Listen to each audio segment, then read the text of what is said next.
a few of my students came to me and they asked one simple question. It's like, what does his day-to-day as the leader of opposition look like? So can you tell them what exactly do you do in that role? Yeah, first, thank you very much for coming here. It's an honor for me to come, and lovely to see so many people from back home, so many students.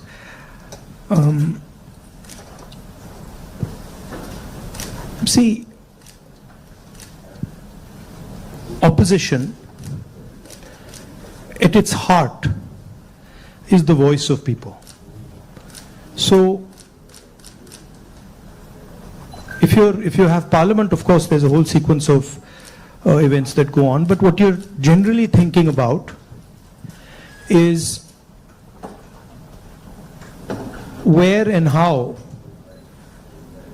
can I raise issues of the people of India. And you're thinking from a individual perspective, and you're also thinking from a group perspective, you're thinking from a industry perspective, you're thinking from a farmer perspective, and the important thing is that you do it sensitively and after listening and understanding carefully. So very often,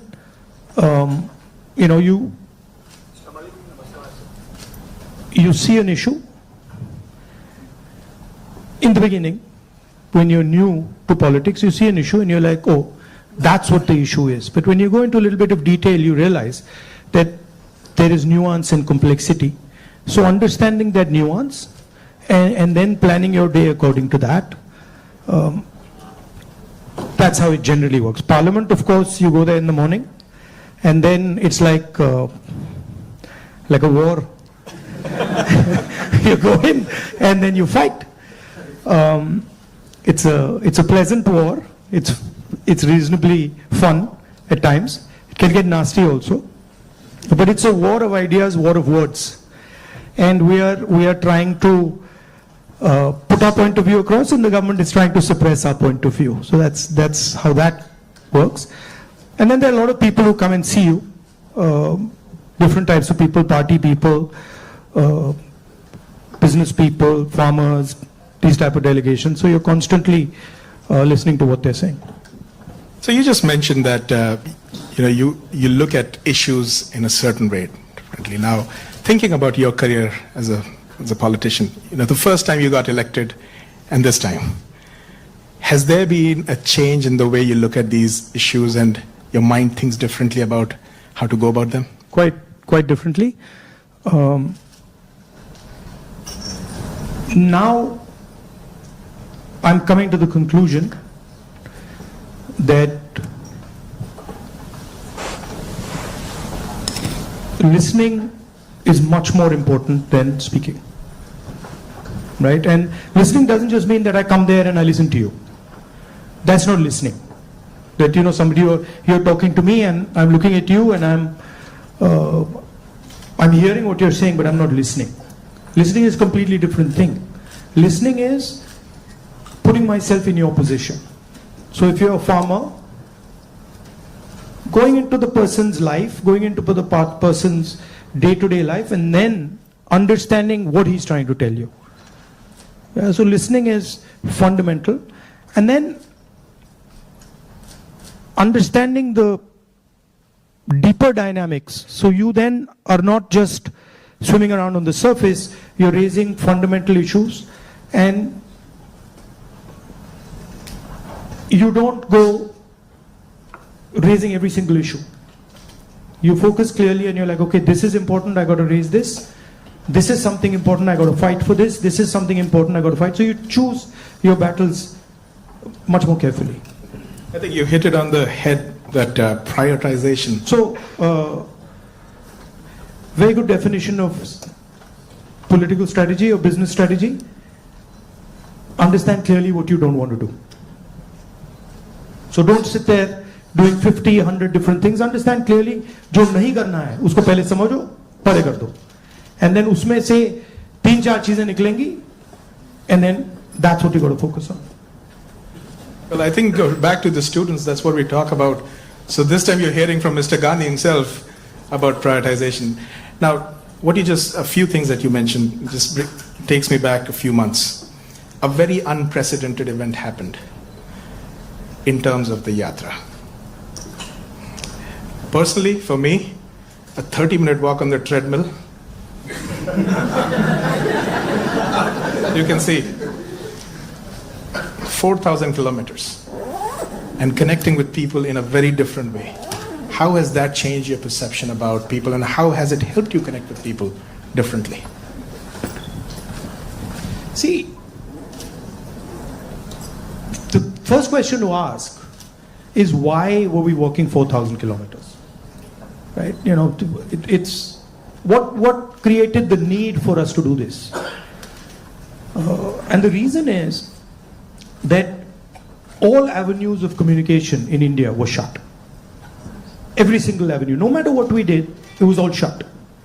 We spoke in Parliament, that's not televised. We go to the media, they don't pick up what we say. We even go with documents to the legal system, nothing happens. So, all our avenues were shut. And for a long time, we literally couldn't understand how to communicate. And then suddenly we hit upon the idea कि भाई अगर media आपको लोगों के पास नहीं ले जा रहा, इंस्टीट्यूशनल सिस्टम आपको लोगों के पास नहीं ले जा रहा, तो फिर डायरेक्टली चले जाओ. And then what better way to go directly than to literally go walking across the country? And so that's what we did. And I must tell you, in the beginning itself, I had a little bit of a knee problem. So 3-4 days into it, I was like, "Ye kya kar diya?" I was like, you know, because you get up in the morning, I go running, and so you get up in the morning and you say, "Okay, I'm going to go run 10 kilometers," and they're like, "ठीक है," and then you get up in the morning and you say, "I got to walk 4,000." It's a completely different paradigm, you know. So there was moments of that, okay, this is quite a big thing. But it went surprisingly easy. It was not difficult at all. And it fundamentally changed the way I think about my work. I would say that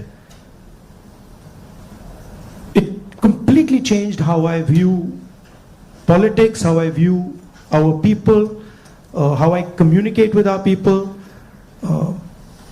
how I listen to people, and not just me. There were many people involved in the Yatra, and all of us. And to me, the most powerful thing that happened organically, on its own, we didn't actually do it, it just happened, was that we introduced,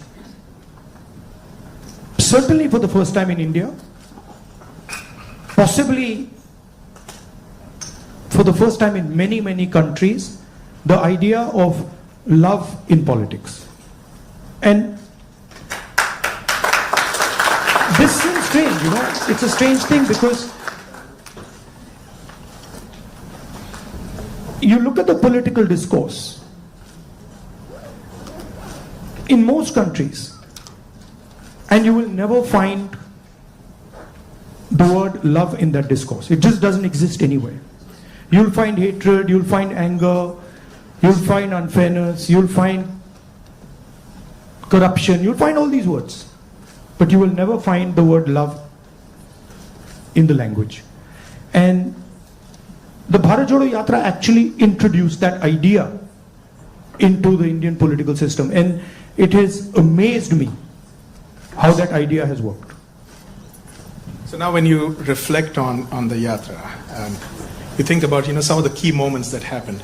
Is there any, like an aha moment that you want to share with us that you never expected it to happen, but it happened in a positive way? I'll tell you what I realized. And many of you people who are in business school and other public facing spaces, I realized that actually when I was in the Yatra, the yatra was speaking on its own. So I realized that I was there, but pretty much everything that was coming out of my mouth was actually coming from the yatra, not for me. Right? So there was thousands of people, they were telling me things, it was going, I was listening to them, they were telling me things, and then their words were coming out of my mouth.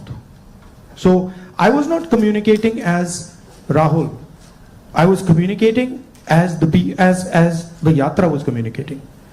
And it took me a little while to figure this out, because first I was like, oh, I'm giving a speech and I have this idea and I'm going to say this. But then suddenly it started to occur to me that every single thing coming out of my mouth is actually things people have said to me. And the most beautiful example of this was this slogan that came, which is "Nafrat ke bazaar mein mohabbat ki dukaan khol rahe ho," right? Now you're clapping, but the slogan did not come, it was not my slogan, right? It was not even a slogan of the organizers. It was a guy who came, I saw him, and he was walking with us, and there was a rope which used to surround us, and he was trying to come in, and he couldn't come in. The police would beat him. So I saw him once there, then I saw him somewhere else. And then I told Alankar, who's standing there, I said, "Dekho, usko le aao." So anyway, Alankar went looking for him, he had disappeared. Then after some time he came out, he charged through the police, and then he pointed at me like that. And he said, "मैं जानता हूँ आप क्या कर रहे हो, मैं जानता हूँ आप क्या कर रहे हो." So I said, "क्या कर रहा हूँ?" He said, "आप नफरत के बाजार में मोहब्बत की दुकान खोल रहे हो." Right? So then I realized that this is not me. This is the sentiment of the crowd that is speaking. And so that would happen again and again. It would happen sometime. Once it happened when a woman came up to me, held my hand, is walking, and I could feel that something was wrong with the way she was holding my hand. So I said, "क्या हुआ?" She said, "वो मुझे मार रहा है." I said, "कौन मार रहा है?" He said, "मेरा पति मार रहा है." तो I said, "मतलब?" She said, "नहीं, वो अभी मुझे मार रहा था, मैं भाग के आई हूं." So I said, "तो क्या करूं?" तो I said, "पुलिस वालों को बताएं?" She said, "नहीं नहीं नहीं, पुलिस वालों को मत बताओ." I said, "क्यों?" She said, "और मारेगा." Now, that's a sentiment of thousands and thousands. I realize that's a sentiment of thousands and thousands of women. That they're being mistreated, they're being treated violently, but they can't say anything. It's hidden. Right? So now when I'm speaking to you right now, I'm saying these things to you, it's not me. It's that girl who's saying it to you. I just transmitted it. So that's the job, in my view, of a politician, is to listen to sentiment, to understand sentiment deeply, and then to give it to other people. Right? Like I can see the faces here of the women versus the men, and when I'm saying that, I can see the faces of the women are different. They're reacting completely differently to what I said because they're understanding that. They're like, "Oh yeah, I've been through that before." Right? So that's the idea. The idea is not that Rahul Gandhi has some fantastic vision for the country and now he's going to project the vision to the country. The idea is, what is the country saying? What is the country feeling? Right? So in our system, I always used to wonder why this idea of sort of annihilation of the person. You know, if you look at Mahatma Gandhi, you see him in a sense destroying himself. You know, when he's in university, if you see his pictures, they're very nice suit, very nice hair combed, and then slowly you start to see that those things start to fall away. His clothes fall away, his fancy suits fall away, everything falls away. So there's a sort of almost a destruction of the person taking place, and you can see this in many of our leaders. And the reason it's happening is because the person is actually dying and the voice of other people is taking over. Right? I don't know, I'll give you an example. Do you know what devta means in the term devta? Do you know what it means? Yes. No. No, it doesn't mean God. The deity. No, it doesn't mean the deity. So devta in India actually means a person whose internal feelings are exactly the same as his external expression. Meaning he's a completely transparent being. Right? It does not mean God. So if this person tells me every single thing that he believes or he thinks, and he tells it to me, that's the definition of Devta. Right? It's the idea that you destroy yourself. Right? So to me, that is interesting about our politics. How do you suppress your own ideas? Right? How do you suppress your own fear, or how do you suppress your own greed, or how do you suppress your own ambition and absorb other people's fear, other people's ambition? I think before we go to the next question, this needs a big, big round of applause. So you just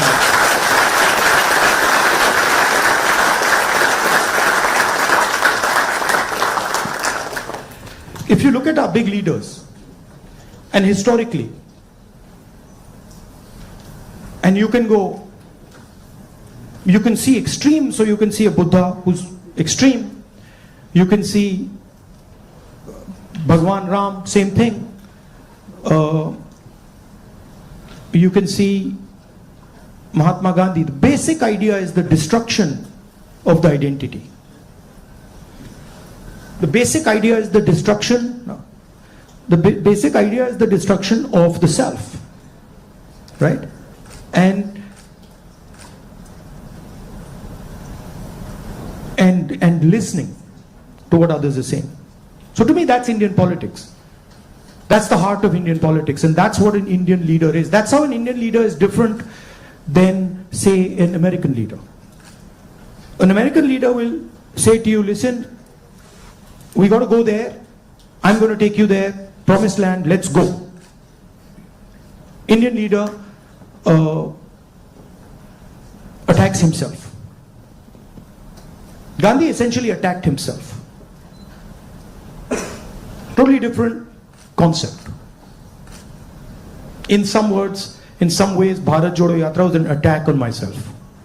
4,000 kilometers chalna hai, risk hai, goli lag sakti hai, chodo. Let's see what happens. So then that generates a completely different way of thinking and a completely different relationship with people. You know? Idea of Shiva, basically. When they say Shiva is the destroyer, what is he destroying? Himself. That's the idea. Right? He's destroying his ego, he's destroying his structure, he's destroying his beliefs. So Indian political thought, Indian political action is all going inwards. But I mean, I think we might be getting too philosophical.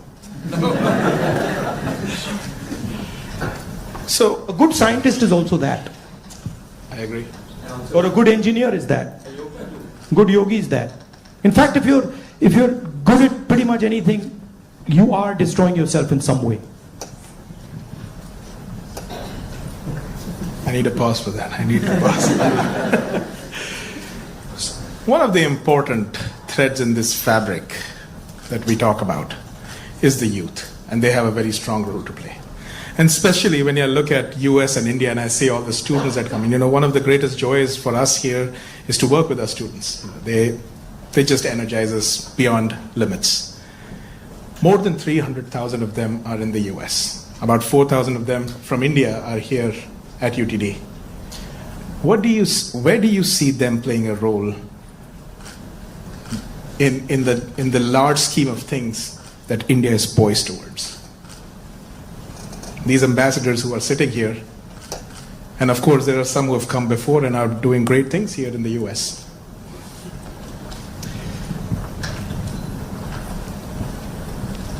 In one way, there you are a bridge between the rest of the world and India.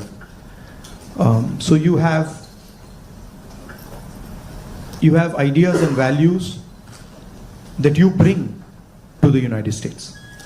And often often those ideas and values might not be understood so easily in the United States, right? There's a different cultural ethos, different cultural system here. But your ideas are as valuable as anybody else's. In the same way, they also have a culture, an ethos here. Today I met some young guys just before I came here who came to the United States, not students, but people who, driving trucks and stuff like that. And they were saying to me, look, I said, what do you like about the United States? And they said that what we love about the United States is the idea of equality. That a truck driver in the United States gets respect. And as a truck driver in India, there's no way I could get respect, right? Equality is a very powerful idea. And it's an idea that can help India in huge ways. So if you take back the idea of equality, take back the idea of fairness, that's a very powerful thing. So I think you should see yourself as a bridge. And the other thing is, what I've noticed in my life is that individuals can do huge things. And often it's individuals who you don't expect are going to do big things that do it. So system will say to you, university might say to you, these are the best students. And you'll find that actually the guy who's going to make change is sitting somewhere else in the back. And the university has a way of, making that person feel uncomfortable and said, you're not doing well, your grades are not, you're not getting a 4.0. And then suddenly you find the guy who's not doing so well has done much better in life because he's into the habit of questioning things, asking himself, why is it like this and not like that? And sometimes institutions don't react well to that. If they see you always asking questions, they might say, yeah, disturb kar raha hai isko, chup karo, piche beto, piche bhejo. So that idea of questioning, that idea of resistance, that idea of being a little disruptive, disturbing a little bit, this is a very powerful idea. I use it in my work also. The idea of creating a disturbance. The Bharat Jodo Yatra was a disturbance. Politics is going on like this, let's disturb it. We don't like the way it's going on, we want to do it like this. So I think that's powerful.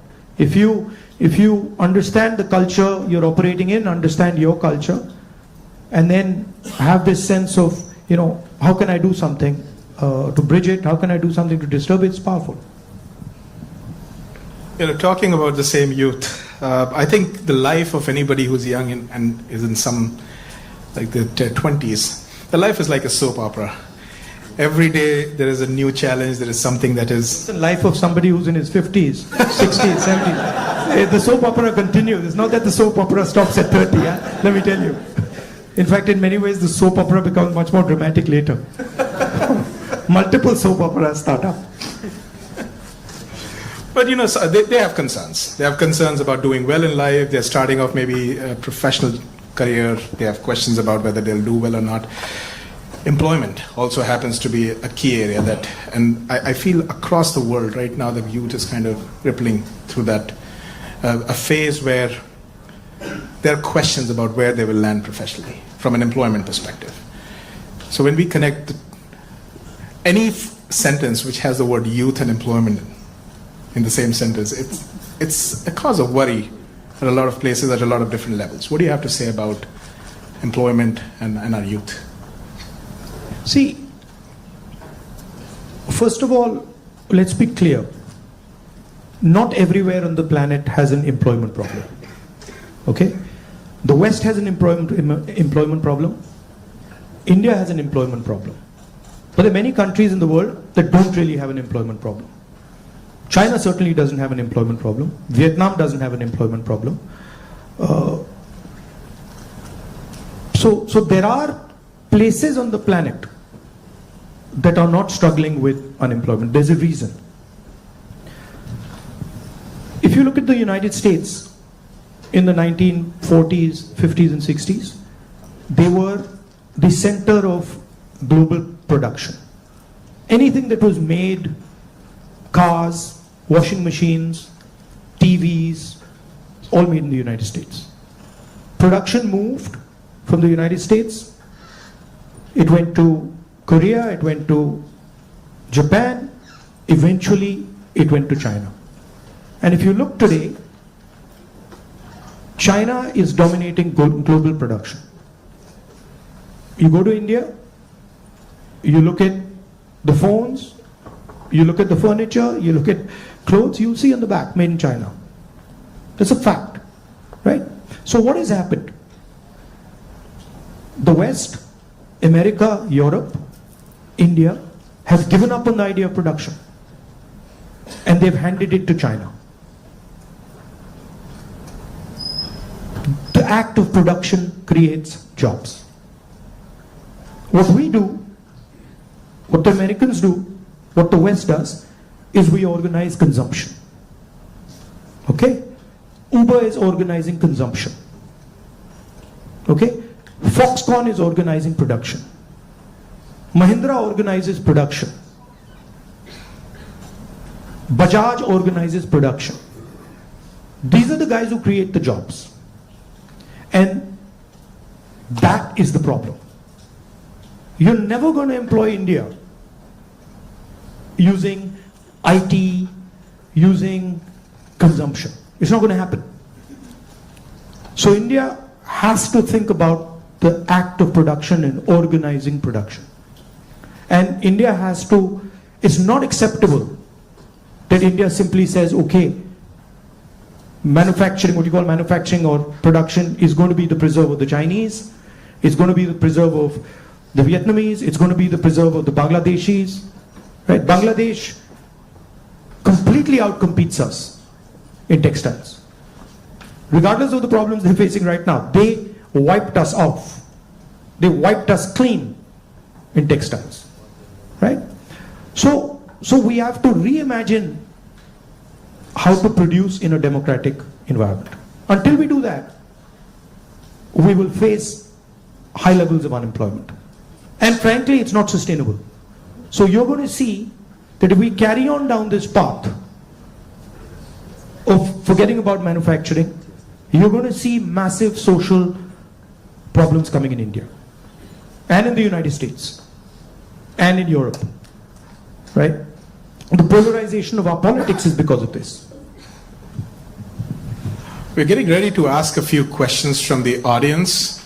Can we have the runners with the mics? But while we do that, Rahulji, in this, what you just spoke about, that even if people are fine with the way their jobs are and they're secured, we have a new challenge in the name of AI. And there's a lot of fears around that AI is going to take jobs away. Do you feel so as well? Again, see, every time you get a new technology, the argument is made that it's going to take jobs away, right? When computers first came, it's going to take jobs away. When calculators first came, it's going to take jobs away. ATMs came, it's going to take jobs away. Okay, this is a fact. Now, what happens is, it does take jobs away from some people and then transfers them to other people, right? So, I'm not of the view that jobs will vanish, but different type of jobs will be created and different types of systems will benefit more or less, right? I think, for example, the IT industry in India is going to have a real big serious problem because of AI. But I don't really think a Bajaj making scooters is going to have such a big problem, right? So it's going to hit different people differently. It's going to take away some jobs, it's going to add some jobs. And if you're positioned properly, it's an opportunity. And if you're positioned badly, you're in trouble. I mean, I remember Mr. Vajpayee gave a speech that Indians don't need computers, right? And somebody else gave a speech that Indians don't need English. Computers created millions of jobs in India. It's a fact. So it depends. It depends how flexible you are and how well you're looking at the future. Thank you so much. We do have some folks here who would like to ask a few questions. So Can we get a mic here, please? Mr. Shroff, right here. Oh, okay. First, let me. Okay. I have two questions. So first of all, thank you for the opportunity. Let's keep it to one question, please. Yeah. Yes, one question. So India has a young population. So what are your plans to modernize the education system and bridge the gap between the education system and employability? That is the first question. Let's keep it to sure. one, please. Thank you. Nimish. Should I just answer this one, or you want to get to, okay? I'll try it. Shannon. I think many people say that India has a skills problem. I don't think India has a skills problem. I think India has a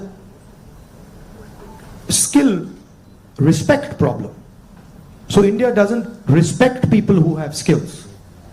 But I don't think there's any limit on the skills that are already available in India.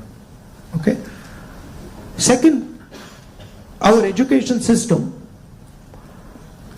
doesn't connect with the business system. So you have a business system that is operating on its own, and you have a sort of ivory tower education system. And the education system in no way connects deeply with the skill structure of India. So I think bridging that gap, linking those two systems of skill and the education system, vocational training, I think is fundamental. I think currently huge problem in the education system is the ideological capture. So, you know, feeding ideology through the education system. Most of our vice chancellors today are placed by the RSS. It's an organization that has a very particular perspective on life, on history, on the future. That's really damaging. Having one organization that is placing all its people in our education system, I think that's damaging. So ensuring that people who run our education system are independent, are not, you know, ideological, or are not committed to sort of a particular way of thinking, I think is important. Thank you. Dr. Gupta. Rahulji, I have a question. What's your vision of creating growth in the industry, manufacturing? No, I don't see. Again, what I think is not as important as what the large mass of Indian people think, right? One problem that you simply cannot solve if you continue on the direction we're on is giving our blue-collar workers jobs. You simply, if you carry on this road, you simply cannot do that, right? The only way you're going to give our large mass of people jobs is if you start producing things, if you start manufacturing. And the foundation of manufacturing, you don't just start manufacturing cell phones, right? It is a sequence, right? So you have to go up the value chain if you want to manufacture. A lot of people say, oh no, you can manufacture cell phones directly. Well, cell phones are not being manufactured in India. Cell phones are being assembled in India. It's a different thing. Meaning components are coming from China and those components are being assembled in India, right? The reason China can develop those components is because they have a huge infrastructure that has manufactured many different things, many different types of things before. So you cannot get away from that basic stuff. And I think you have to have a vision for production. For example, our GST is designed against production. It rewards consumption, it punishes production. States that produce are harmed, right? Large monopolies huge monopolies harm production, right? They influence the policy regime so that players cannot produce. So these are some of the things that you would have to look at if you want India to start producing. I'm convinced India can produce with no problem. I'm convinced that India can take on China if you start aligning the country for production and if you start respecting skills. I'm absolutely convinced of it. And states like Tamil Nadu have already shown it. Right? It's not that Indian states have not done it. Pune has shown it, Maharashtra has shown it, Tamil Nadu has shown it, Karnataka to an extent has shown it. Right? So it is being done. But it's not being done at the scale and with the coordination that it needs to be done. I'll give you an example. You take any district in India, you will find that there is a historical network that produces there. You go to Moradabad, you will find brass, right? You go to Mirzapur, you will find carpets. You go to Bellary, you will find jeans. So each district has a traditional network of production. Now, how much support are those people getting? You want to create a brass industry, create it in Moradabad. Open the banks to them, infuse technology, support them, and I guarantee you, they will take on China, right? And you can do it in every district. You support the Bellary jeans industry. You put in a couple 100 crores into that thing. You open the doors of banks to them. I guarantee you, they'll get to work, right? But currently, I mean, a simple statistic. 16 lakh crore rupees of bank loans have been forgiven to 25 people. 25 people. Right? Do you realize how many industries you could set up with that? And they've just been forgiven. Right? When we forgive farm loans and we say, okay, we're going to forgive 70,000 crores for all India's farmers, the press suddenly jumps up and down. And 16 lakh crores have been forgiven without a word. And whose money is it? It's taxpayers' money. Where's it come from? It's come from your pockets. So why should 20 people get this massive free gift? Why should one person, suddenly have all the ports, all the airports, all the defense contracts? What is happening when you do that? You're taking away money from people. Instead of having one business that runs all the airports in the country and one business that runs all the ports, you could have 10, 15, 20. Right? So it's all destruction of economic activity. Thank you. We can take something on this side. Can we have the mic? Can we please have the mic here? Rakshit, go ahead.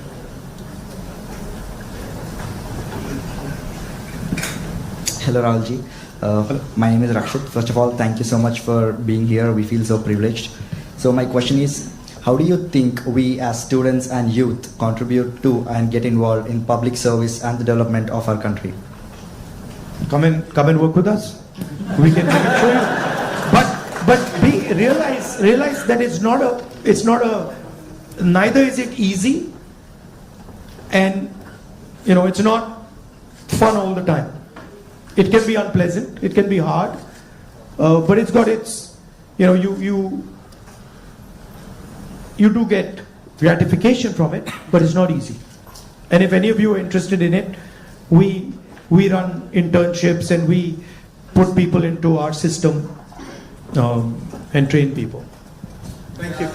We had a question here, Mr. Shroff. Rahulji, first of all, thank you for coming here and gracing UTD with your presence. I'm a faculty and I also represent a lot of students, so I'd like to ask, for everything we look at it and say there is always something you can even do better for something that you haven't done successfully. So looking back, Bharat Jodo Yatra was so successful. Couple of things what you could have done differently if you did it now. No, look, every single thing that you do, I mean, I'm sure if we sit down and say, okay, Bharat Jodo Yatra, we could have done it better, right? There's nothing that you do that you couldn't have done better or you can't do better. And that's just how life works. And these are choices.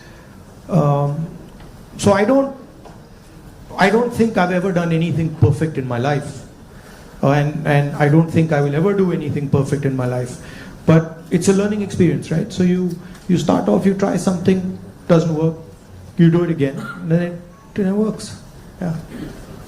Thank you. Take another question. One thing that I didn't think was important, because of something my father said to me once, which is strange, which turns out is quite important, which is that once my father told me, look, you know,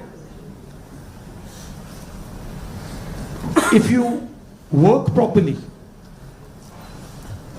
you don't need to tell anybody about it. Work speaks for itself. But it's actually not true. It's a strange thing, it's not true. You've got to communicate it.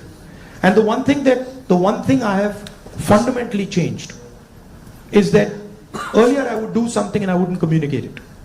And now I do something and I communicate it. You know, it's not actually my nature. My nature is actually just to do it and not communicate it. But I think it is important that you communicate. Should be a two-way traffic. Yeah.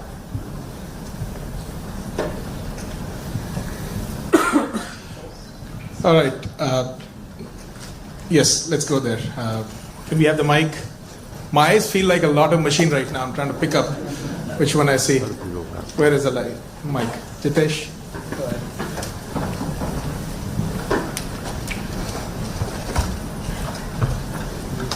Thank you, Rahulji. So, as my friend Rakshit was saying, like public into service or public into politics, which one you prefer? Like one Indian youth should be more into service or like complete into politics? Look, don't have a rigid idea of what political action is. And in the same way, don't have a rigid idea of what service is. Those two can overlap, right? Politics is much broader than fighting elections or giving speeches, right? Politics is about influencing how people think, and you can be very political and not be directly involved in the political system, right? Or you can be deeply involved in the political system and not be doing politics at all. So I don't think you should think that those are two different avenues. You should do what you like. And in what you like, you can do politics without a problem. I think we have time for another couple of questions, right? So, Dr. Mehrotra, can we have the mic here, please?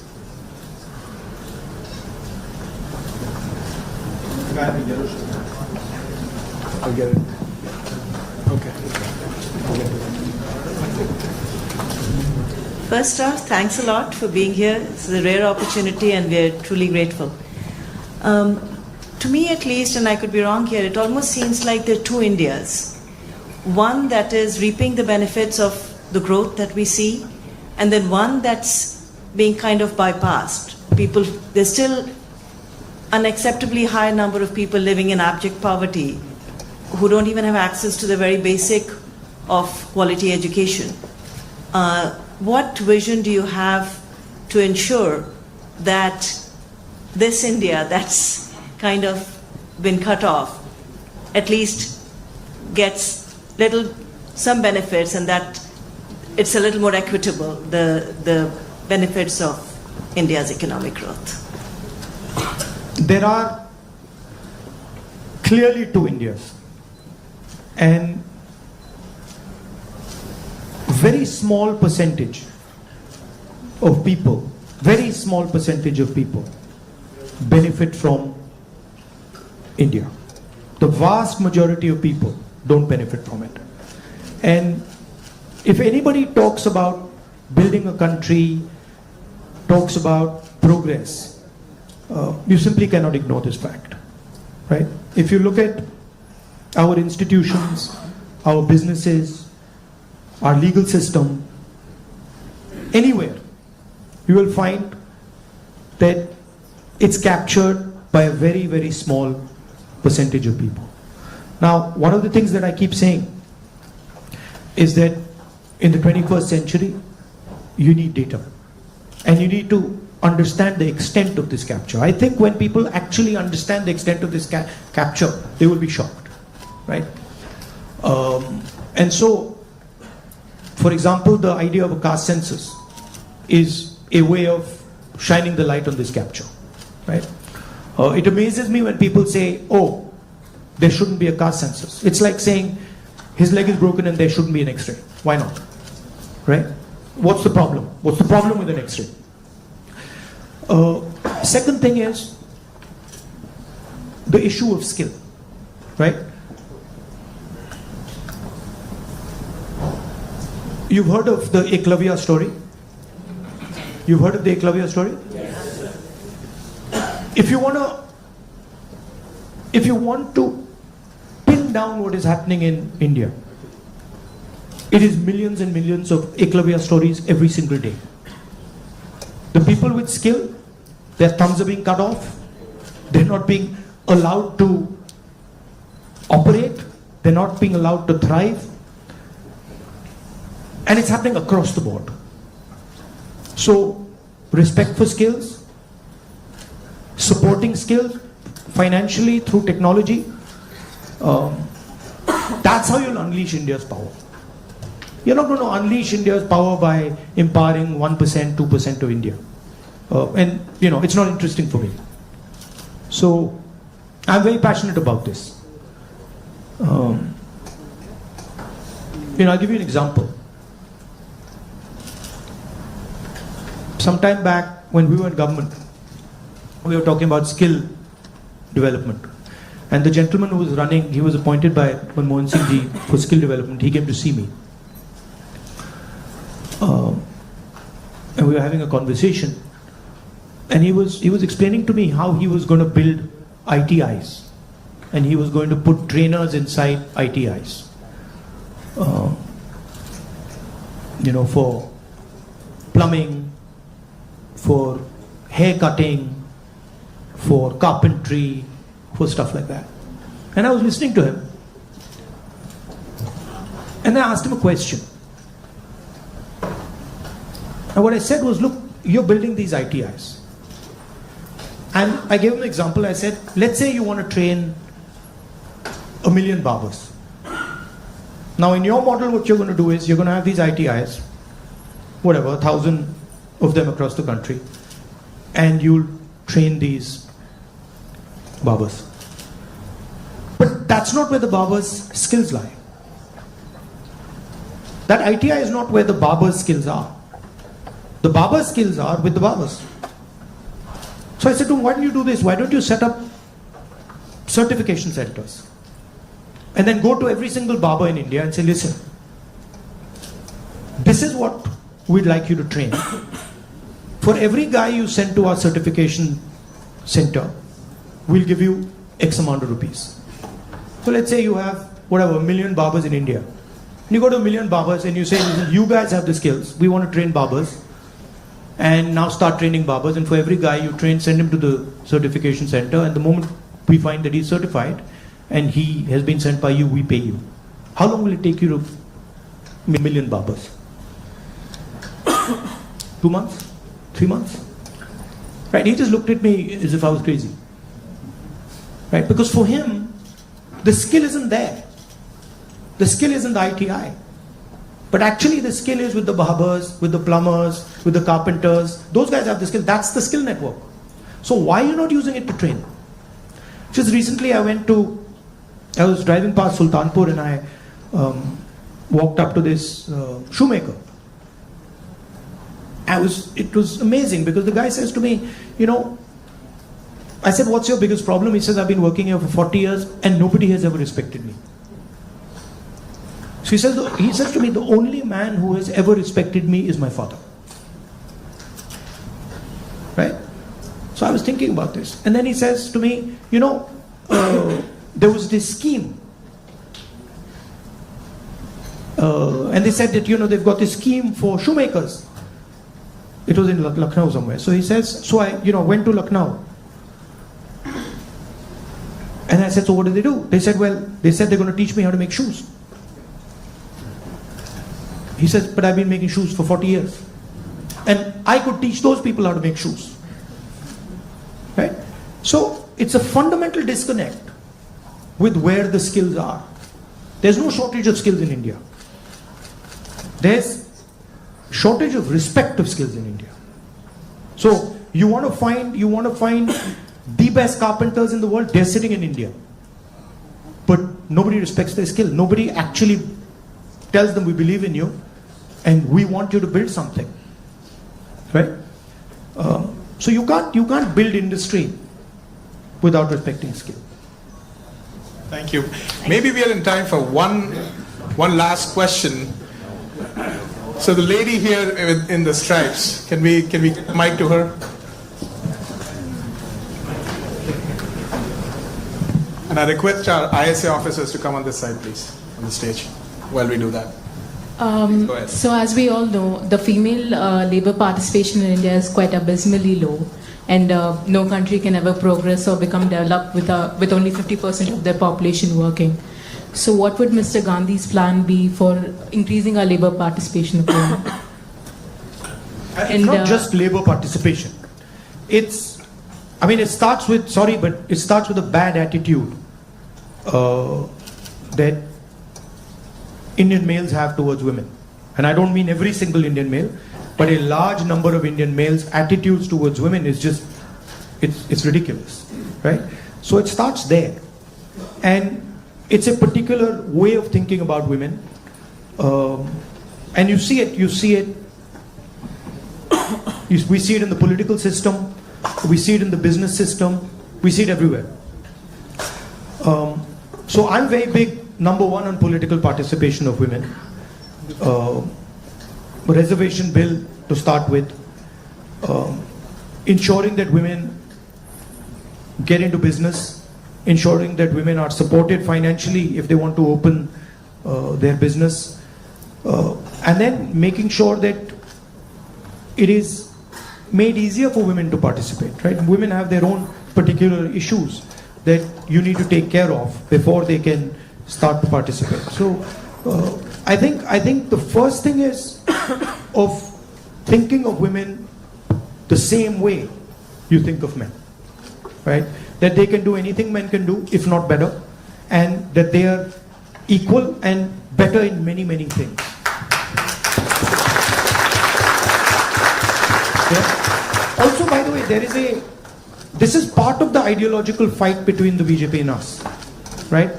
The BJP and the RSS believe that women should be restricted to a particular role.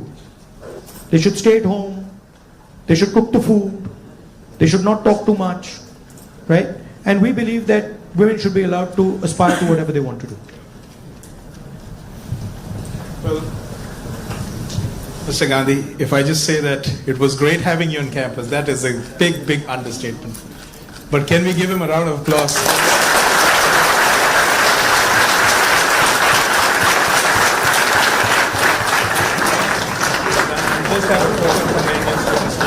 All right, at this point, folks, let's be in our places. Mr. Gandhi, once he exits the room, we can all, in an orderly fashion leave, but I would like a few of our ISA officers here who are the organizers for the event to just present a token to Mr. Gandhi here.